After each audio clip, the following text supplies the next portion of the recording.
নরসিংদী সদর উপজেলায় ঢাকা সিলেট মহাসড়ক অবরোধ করেছে যানবাহন চালক ও মালিকরা।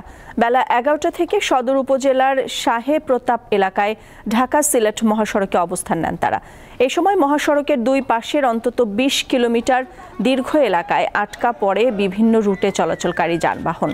মহাসড়ক অবরোধকারী গাড়ি চালক ও মালিকেরা জানান, দেশের খনি থেকে উত্তোলন করা গ্যাস সরবরাহে কোনো সময়সীমা থাকা যৌক্তিক নয়। পাশাপাশি নরসিংদী থেকে দেশের বিভিন্ন গন্তব্যে যাতায়াতকারী রেন্টেড কার পরিবহন সহ বিভিন্ন গাড়িতে গ্যাস সরবরাহ না করে কন্টেইনারের মাধ্যমে কলকারখানায় সিলিন্ডারের মাধ্যমে গ্যাস সরবরাহ করা হচ্ছে।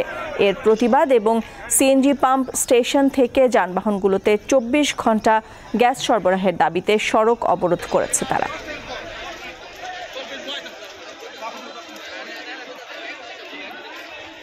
সর্বোচ্চ বিদ্যুৎ সাশ্রয় যমুনা এসি, মাত্র ২৪ টাকায় এসি চলবে সারাদিন। যমুনা এসি।